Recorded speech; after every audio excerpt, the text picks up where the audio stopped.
The rain-slicked streets of Portland glistened under the sodium glow of streetlights. But for Ellie Harper, the world was a blur of gray. 16. She stood at the edge of a bridge, her sneakers dangling over the void, her heart pounding with a pain too heavy for her slight frame. Her parents' voices echoed in her mind. "You're a disgrace. Look at you, nobody could love that face." They hadn't just rejected her. They'd erased her. When Ellie came out as a lesbian at 15, her parents' pillars of their conservative suburban church didn't just turn away. They drove her to a bus station, handed her a one-way ticket, and told her never to come back. Her crime? Not just her identity, but her appearance, her uneven features, her too wide jaw, the birthmark sprawling across her cheek like a map of their disdain. Ugly, they called her, as if her worth could be measured in mirrors. Now, 9 years later, Ellie was no longer that trembling girl. She'd clawed her way through foster homes, late-night diner shifts, and the jagged edges of a world that didn't want her.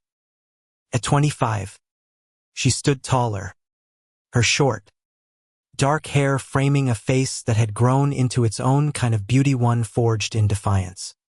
Not conformity. Her scars, both visible and hidden, told a story of survival. And tonight, in a crowded Portland coffee shop, she was about to write the next chapter. The bell above the door jingled as she stepped inside, her boots heavy on the worn wooden floor. The air smelled of roasted beans and rain-soaked coats. Ellie scanned the room, her pulse quickening. She wasn't here for coffee. She was here for him, James Carter, the boy who'd once been her only friend, the one who'd held her hand when her parents turned their backs. He'd promised to find her, no matter where she went. And now, after years of searching, she'd found him first. James sat in the corner, his head bent over a sketchbook, his dark curls falling into his eyes. At 25, he was still the lanky artist she remembered, but his shoulders carried a new weight, a quiet strength. He hadn't seen her yet, and for a moment, Ellie just watched him, her heart caught between joy and fear. What if he didn't recognize her? What if the years had changed him too much? "James," she said, her voice steady despite the storm inside her. His head snapped up, and his eyes, those warm, hazel eyes, locked onto hers. For a moment, time collapsed. The coffee shop faded, and they were kids again, sneaking into the old treehouse behind his parents' house, whispering dreams of a world where they could be themselves. Then his face broke into a grin, and he was on his feet, crossing the room in 3 strides. "Ellie," he breathed, pulling her into a hug that felt like coming home. "God, I thought I'd lost you." She clung to him, her throat tight. "You didn't. I'm here." They sat, and the words spilled out, years of pain, survival, and small victories. James had left their hometown too, escaping the same suffocating judgment that had crushed Ellie. He'd come out as gay in college, found a community in Portland's art scene, and built a life he was proud of. But he'd never stopped looking for her, haunted by the memory of the girl who'd been his anchor. "I saw your name online," Ellie said, her fingers tracing the rim of her untouched coffee cup. "An art show. I knew it had to be you." James laughed, a sound that warmed the air. "And you're here, looking like you could take on the world. What happened? Ellie, where have you been?" Her smile faltered. Where to begin? The foster homes that treated her like a burden. The nights she slept in doorways, too proud to beg. Or the moment she decided to stop hiding, to embrace every part of herself, her queerness, her scars, her fire. She wanted to tell him everything. But there was something else she needed to say first. "I'm going back," she said, her voice low but firm. "To Millwood. To face them." James's eyes widened. "Your parents?" She nodded. "They threw me away, James. They told me I was nothing. But I'm not nothing. And I need them to see that." He reached for her hand, his grip steady. "You don't have to do it alone." Ellie looked at him, her heart swelling with gratitude. She'd spent so long fighting alone. But now, with James by her side, she felt something new, hope. Not just for closure, but for justice. Her parents had built their lives on lies, preaching love while casting out their own daughter. She wasn't going back to beg for their approval. She was going to show them what she'd become. And she was going to make them face the truth. The coffee shop buzzed around them, oblivious to the weight of their reunion. Outside, the rain had stopped, and the city lights reflected in puddles like scattered stars. Ellie felt a spark ignite within her, purpose she hadn't fully grasped until now. This wasn't just about her parents. It was about every kid like her, rejected for who they were, told they didn't belong. She'd survived, and now she'd fight for herself, for James, for all of them. "I'm in," James said, his voice fierce with loyalty. "Whatever you need, Ellie. We'll do this together." She squeezed his hand, her resolve hardening. Millwood was waiting, and so was the past. But this time, Ellie Harper wasn't running. She was returning, and she was ready to deliver the justice she'd been denied. The road to Millwood stretched out like a scar across the Oregon countryside. Each mile marker a reminder of the life Ellie had left behind.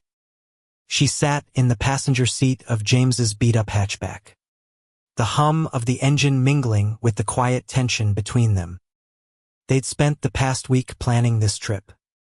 But now, with the town's welcome sign looming in the distance, Ellie's stomach churned with a mix of dread and determination. "You okay?" James asked, glancing at her.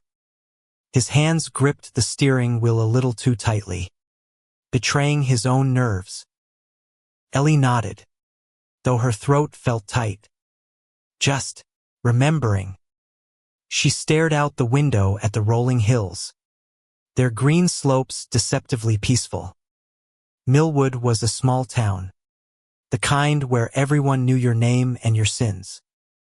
For Ellie, it had been a prison, its quaint streets lined with judgment. Her parents, Richard and Margaret Harper, were the town's golden couple, devout, respected, untouchable. To the outside world, they were saints.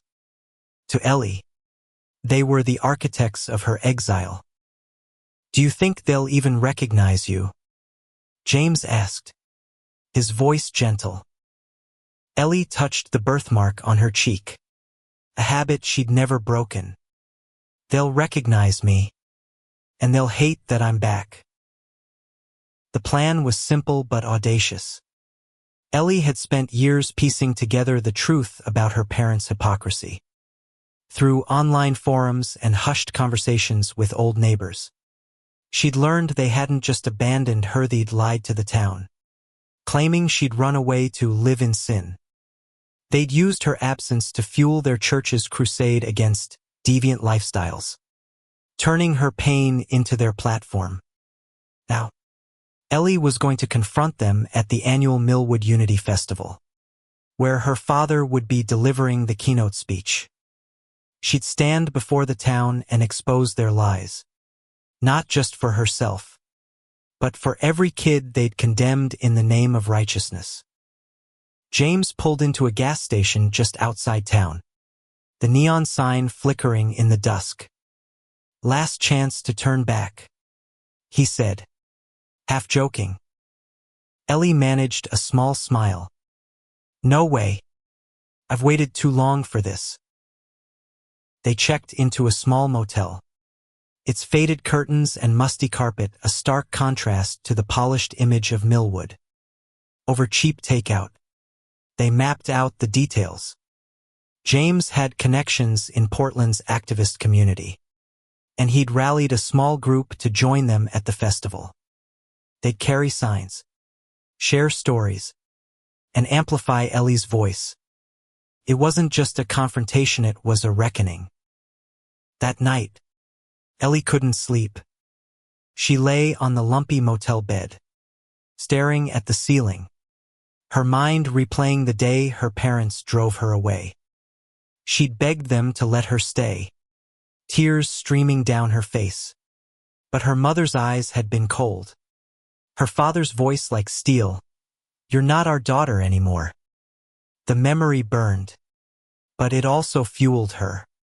She wasn't that scared girl anymore.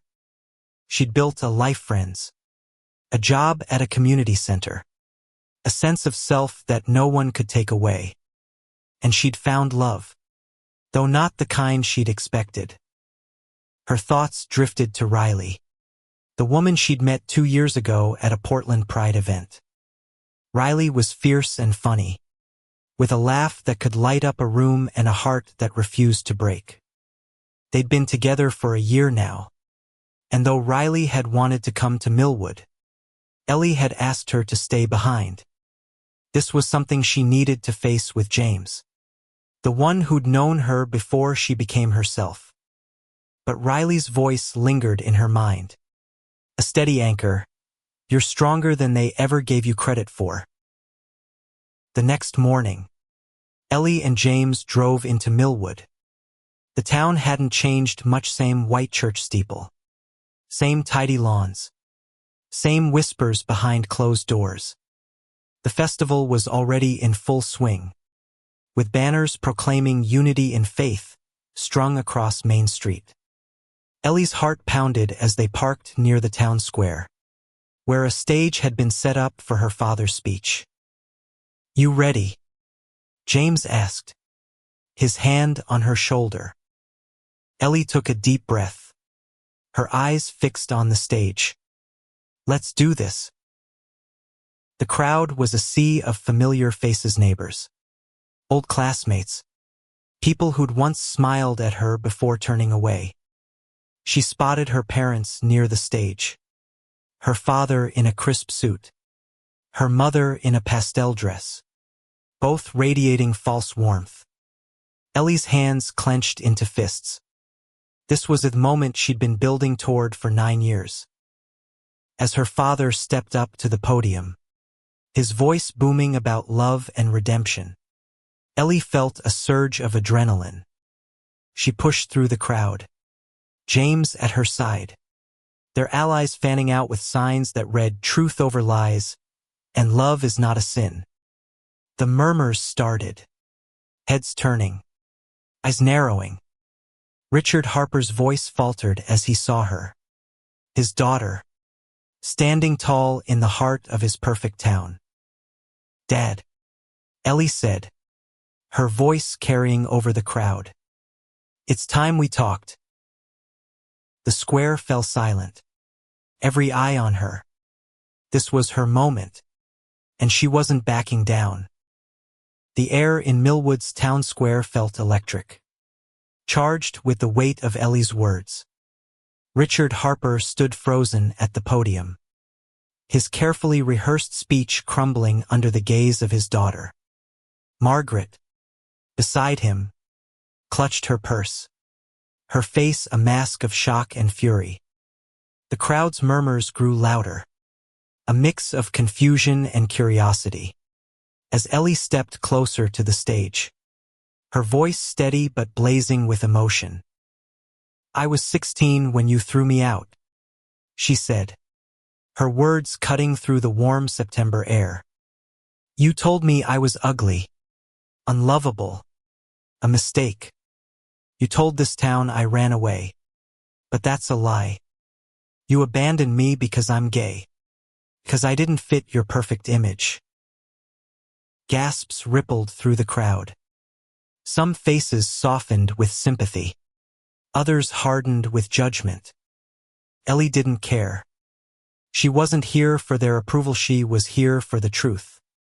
James stood beside her, his presence a quiet anchor, while their allies held their signs high, their silent support a wall against the town's scrutiny. Richard's face reddened, his hands gripping the podium. "Eleanor, this is not the place." "It's exactly the place," Ellie interrupted, her voice rising. "You've built your life on lies, preaching love while hating your own daughter. You don't get to hide anymore." Margaret stepped forward, her voice shrill. "You're embarrassing us. Leave. Now." But Ellie didn't flinch. "I'm not the one who should be ashamed. You left me with nothing, no home, no family, no hope. But I survived.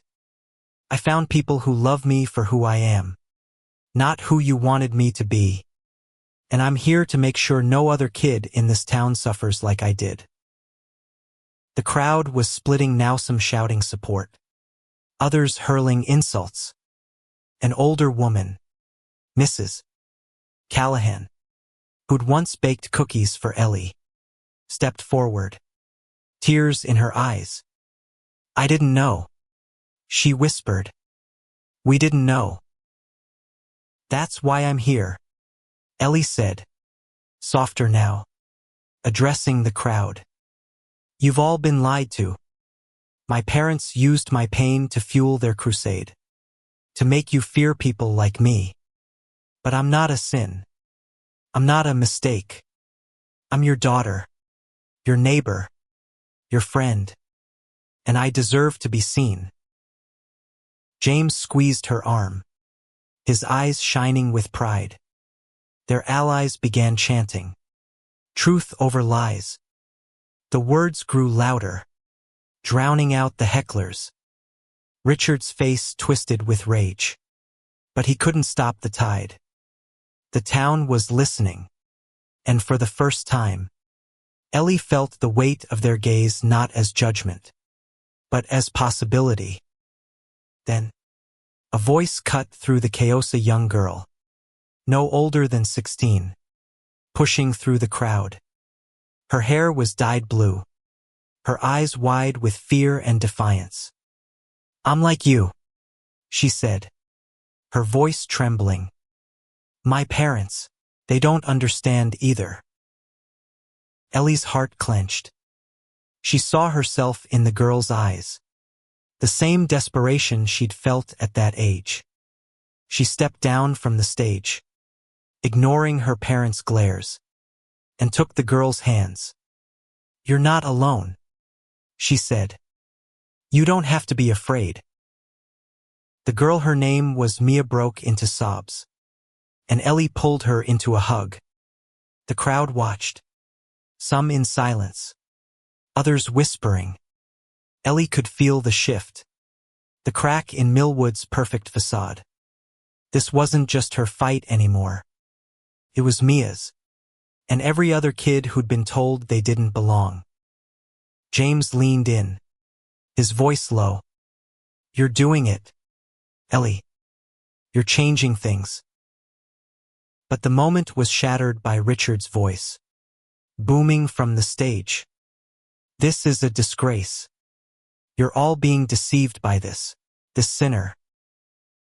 The word hit Ellie like a slap, but she didn't waver. She turned to face him, her voice calm but unyielding. "The only sin here is your hate. You can't silence me anymore." The crowd erupted, some cheering, some shouting in anger. Ellie's parents stormed off the stage, their perfect image in tatters. But Ellie wasn't done. She and James spent the rest of the festival talking to people like Mia, handing out flyers for a local LGBTQ support group, and sharing stories of resilience. By the time the sun set, Ellie felt lighter, as if the weight of 9 years had begun to lift. That night, back at the motel, Ellie sat on the edge of the bed, her hands trembling. James sat beside her, quiet but present. "You were incredible today," he said.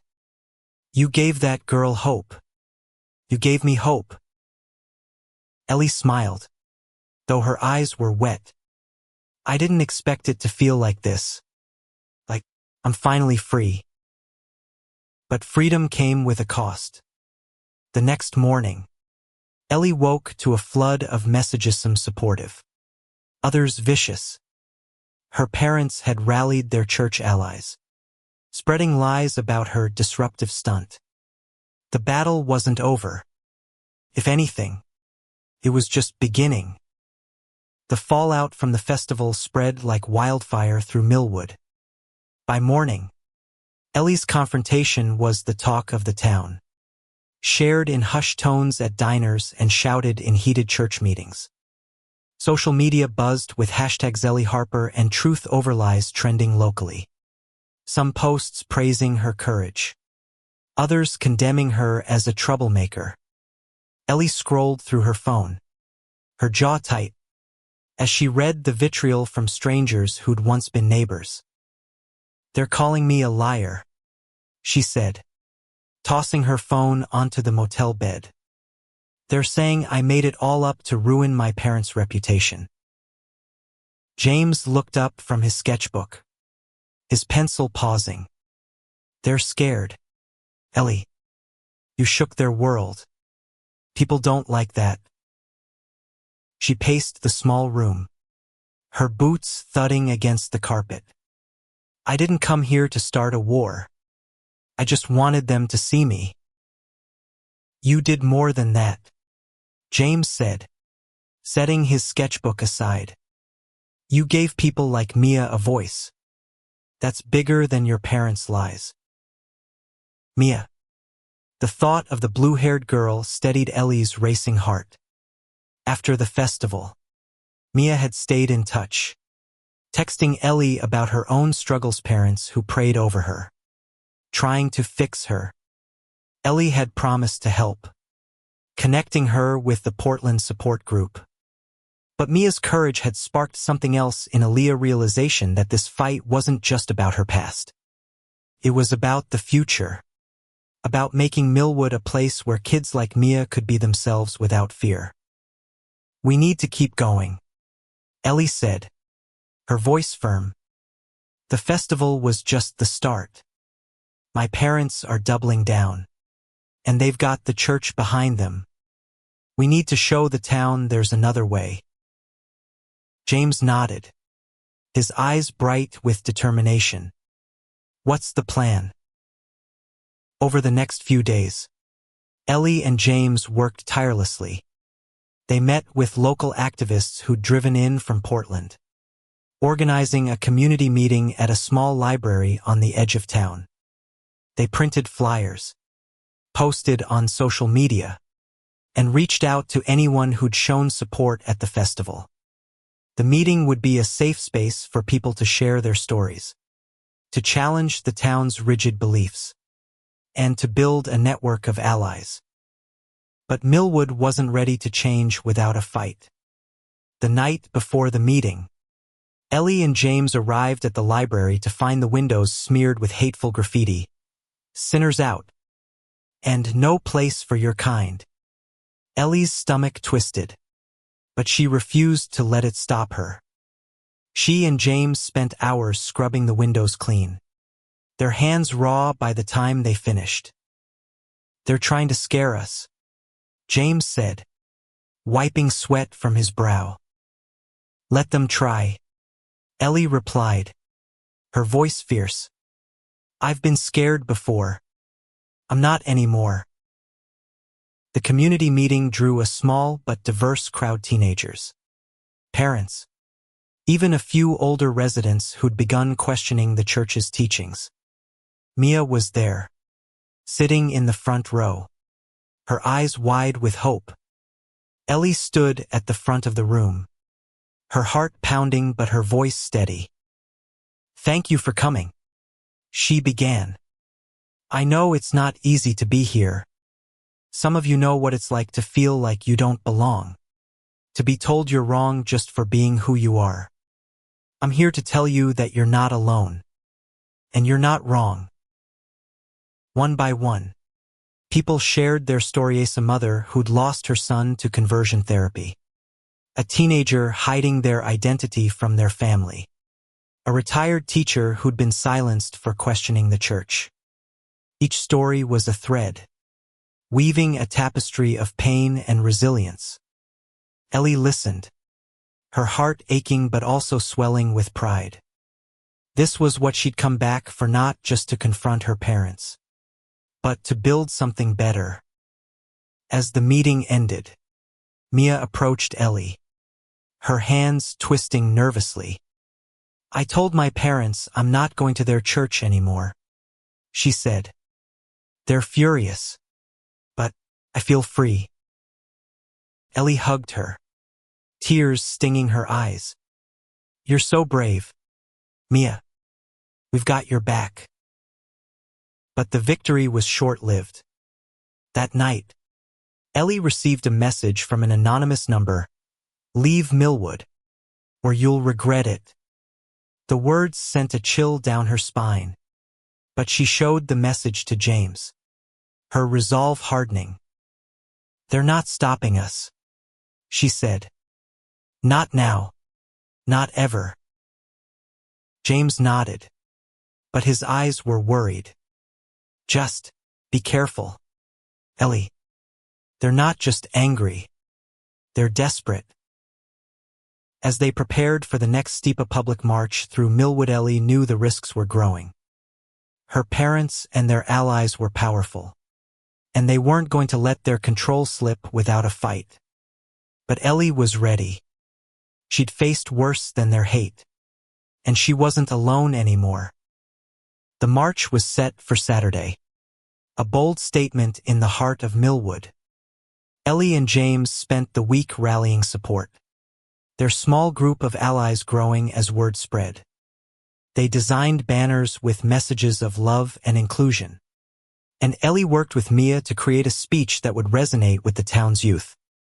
But the threats were escalating: more anonymous messages, a slashed tire on James's car, and whispers of a counter-protest organized by the church. On the morning of the march, Ellie stood in front of the motel mirror, her reflection a mix of nerves and determination. She wore a simple jacket, her birthmark unhidden, her short hair tucked behind her ears. This was who she was, and she was done hiding. James knocked on the door, his sketchbook tucked under his arm. "Ready to make history?" he asked, his grin masking his own anxiety. Ellie nodded. "Let's show them what love looks like." The march began at the town square, where a crowd of about 50 gathered: activists, locals, and a few curious onlookers. Mia held a megaphone, her voice shaking but clear as she spoke about her journey. Ellie walked beside her, holding a banner that read "Love Wins." James was on her other side, his presence a steady comfort. The air was crisp, the sky a brilliant blue, but tension hung heavy as they moved down Main Street. Halfway through the march, the counter-protesters appeared, led by Richard and Margaret Harper. They carried signs condemning sinful lifestyles and shouted Bible verses through megaphones. Ellie's heart sank as she saw familiar faces among them: people who'd once been kind to her, now twisted by fear and dogma. Her parents stood at the front, their expressions cold and unyielding. "Keep going," James whispered, his hand brushing hers. Ellie nodded, her eyes locked on her parents. She raised her own megaphone, her voice cutting through the noise. "This isn't about hate. It's about truth. It's about every kid who's been told they're not enough. We're here to say they are." The crowd cheered, their voices drowning out the counter-protesters. Mia stepped forward, her blue hair glinting in the sunlight. "I'm not ashamed of who I am," she shouted. "And I'm not alone." The march grew louder, more defiant. As they reached the church, Ellie's parents stood on the steps, their faces pale with rage. Richard raised his hand, signaling for silence, but the crowd ignored him. Ellie stepped forward, her heart pounding but her voice steady. "You can't stop us," she said, addressing her parents directly. "You can't erase us. We're here, and we're not going anywhere." The crowd erupted in cheers, but the moment was cut short by a sudden commotion. A group of counter-protesters rushed forward, shoving through the marchers. One of them, a burly man Ellie recognized as a church deacon, grabbed Mia's arm, yanking her backward. Without thinking, Ellie lunged, pulling Mia free and stepping between her and the man. "Back off," Ellie shouted, her voice raw with fury. The man sneered, but James was there in an instant, his calm presence diffusing the tension. "Walk away," he said, his voice low but firm. The man hesitated, then retreated, cowed by the crowd's support.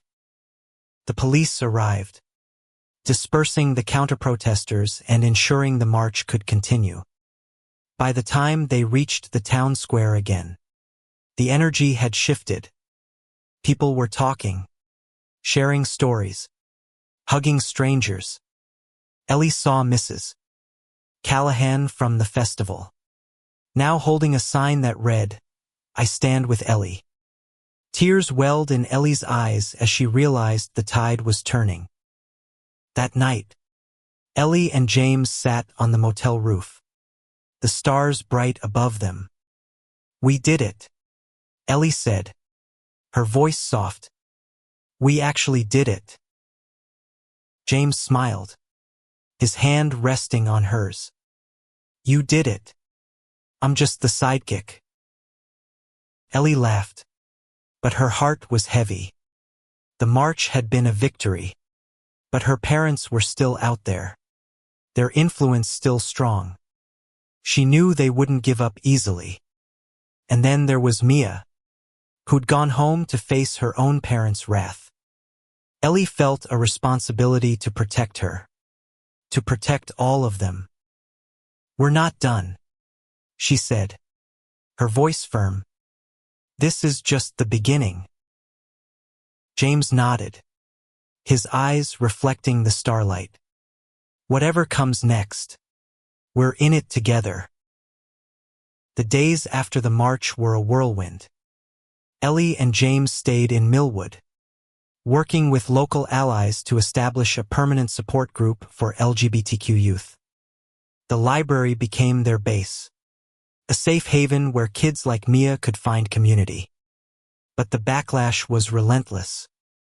The church doubled down, organizing prayer vigils to save the town, while Ellie's parents launched a smear campaign, painting her as a dangerous outsider. One afternoon, Ellie received a call from Mia, her voice trembling. "They're sending me away," she said. "Some camp. They say it'll fix me." Ellie's blood ran cold. Conversion therapy. She'd heard the stories, kids broken by shame, families torn apart. She wasn't going to let that happen to Mia. "Stay where you are," Ellie said, "We're coming." She and James drove to Mia's house, a modest ranch-style home on the edge of town. Mia was waiting outside, a backpack slung over her shoulder, her face pale but determined. "I'm not going," she said. "I'd rather run." Ellie hugged her tightly. "You don't have to run. We'll figure this out." They took Mia to the library, where a lawyer from the Portland activist group was waiting. She explained Mia's rights, helping her draft a letter to her parents stating her refusal to attend the camp. It was a small victory, but it gave Mia hope. For Ellie, it was a reminder of how much work remained.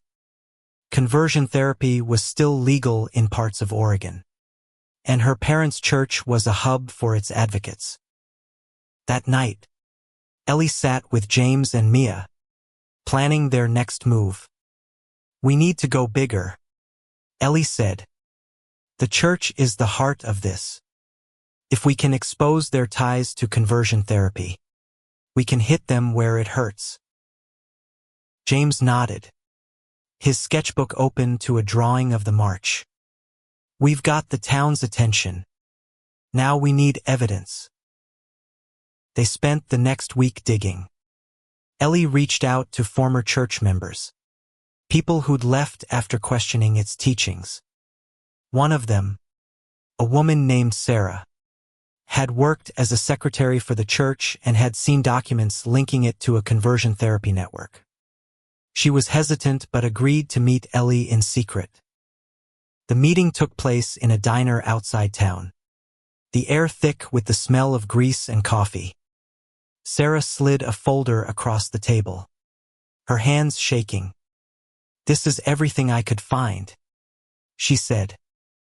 "Emails, receipts, names of kids they sent away. It's bad." Ellie opened the folder, her heart sinking as she read. The church had been funneling money to a camp in Idaho, a place known for its brutal methods. She recognized some of the names kids she'd gone to school with, now adults carrying scars like hers. Her parents' signatures were on every document, their hypocrisy laid bare. "This is it," Ellie said, her voice trembling with anger and purpose. "This is how we end it." They worked with the Portland activists to leak the documents to a local journalist, who published an expose that rocked Millwood. The article detailed the church's ties to conversion therapy, quoting survivors and highlighting the harm done in the name of faith. Protests erupted outside the church, and for the first time, Ellie's parents were on the defensive. But the victory came at a cost. Ellie's parents filed a defamation lawsuit against her, claiming she'd fabricated the documents to ruin them. The legal battle loomed, a new weight on Ellie's shoulders. She spent sleepless nights preparing with the lawyer, while James and Mia kept the support group running. One evening, as Ellie sat in the library, exhausted but determined, Mia handed her a letter. "It's from the kids in the group," she said. "We wanted you to know what you mean to us." Ellie opened it, her eyes scanning the words of gratitude and hope. "You showed me I'm not broken," one kid wrote. "You gave me a family," wrote another. Tears streamed down Ellie's face as she realized the impact she'd had. This was bigger than her parents, bigger than Millwood. It was about love, in all its forms. "We're going to win this," she told Mia, her voice fierce. "For all of us." The lawsuit was a storm cloud over Millwood, but Ellie refused to let it break her. She and James moved into a small apartment in town, a base for their fight. The support group grew, with more kids and parents joining, drawn by the expose and Ellie's courage. But the church's influence was still strong, and her parents were relentless, painting themselves as victims of a godless agenda. Ellie spent her days meeting with the lawyer, poring over evidence, and preparing for court. The documents Sarah provided were damning, but her parents' legal team was skilled, twisting the narrative to make Ellie the villain. They claimed she'd forged the papers, that she was a troubled child seeking revenge. The town was divided, with some rallying behind Ellie and others clinging to the church's lies. One afternoon, Ellie visited Mrs. Callahan, who'd become an unexpected ally. The older woman poured tea, her hands steady despite the tension in the air. "I've known your parents for years," she said. "They're not evil, Ellie. They're afraid. But that doesn't excuse what they did." Ellie nodded, her throat tight. "I don't want to destroy them. I just want them to stop hurting people." Mrs. Callahan reached for her hand. "You're doing the right thing. And you're not alone." The words stayed with Ellie as she prepared for the trial. She thought of Riley, who'd been calling every night, offering love and support from Portland. She thought of James, who'd been by her side through every battle. And she thought of Mia, who was thriving in the support group, her confidence growing with each meeting. The trial began on a cold November morning, the courtroom packed with reporters and townspeople. Ellie sat at the plaintiff's table, her heart pounding as her parents took the stand. Richard spoke first, his voice calm but laced with venom. "Our daughter was troubled," he said. "She chose to leave, to reject our values. These accusations are her attempt to hurt us." Margaret followed, her eyes avoiding Ellie's. "We only wanted what was best for her," she said, her voice trembling with false sincerity. Ellie's lawyer called her to the stand. She took a deep breath, her eyes scanning the room. She saw James, Mia, Mrs. Callahan, and others from the support group, their faces a reminder of why she was here. "My parents didn't just abandon me," she began, her voice steady. "They told me I was unlovable because of who I am. They lied to this town, and they profited from that lie, sending kids to camps that broke them. I'm here to stop that."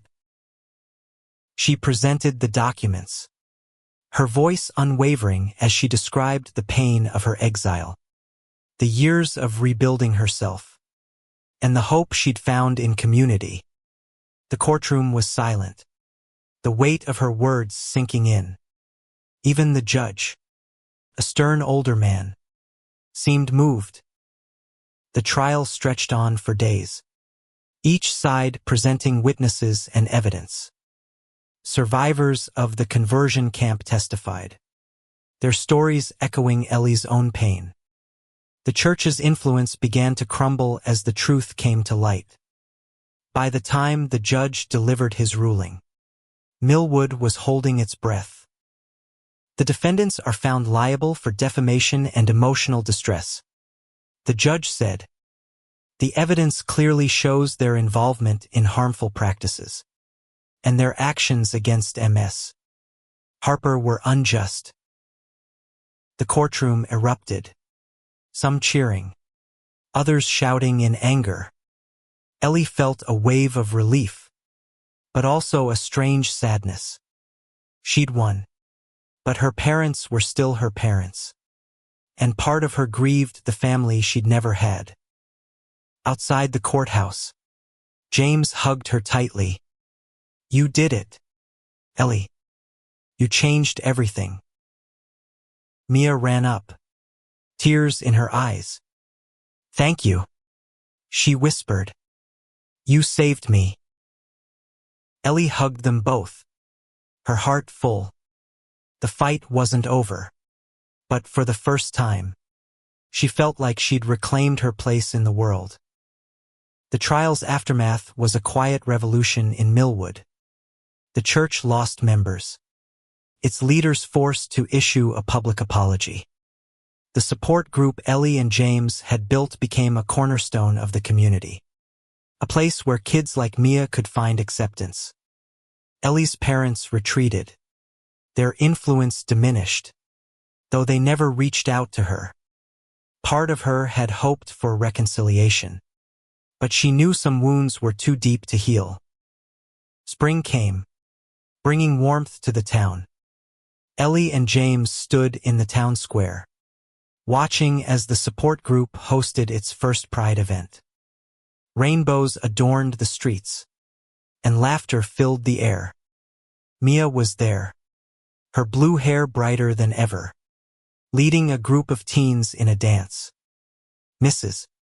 Callahan handed out cookies, her smile wide. "This is what you fought for," James said, his hand on Ellie's shoulder. Ellie nodded, her eyes wet. "It's more than I ever dreamed." That evening, Ellie called Riley, who'd driven down from Portland to join the celebration.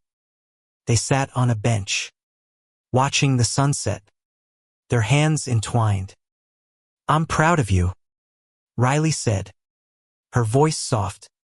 "You didn't just fight for yourself. You fought for everyone." Ellie leaned into her, the weight of the past year falling away. "I couldn't have done it without you. Without all of them." The Pride event ended with a candlelight vigil, each light a symbol of hope. Ellie stood before the crowd, her voice strong. "We're here because love is stronger than hate," she said. "We're here because we belong, and we'll keep fighting until every kid in this town knows they're enough." The crowd cheered, their candles glowing like stars. Ellie looked at James, Mia, at Riley, and felt a peace she'd never known. She'd come back to Millwood to deliver justice, but she'd found something more: a family, purpose, a home.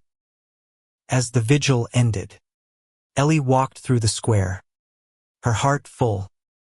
She'd been abandoned, called ugly, told she was nothing. But she'd risen, not just to prove them wrong, but to show the world what love could do. And in that moment, under the starlit sky, she knew she'd won not just for herself, but for every heart she'd touched.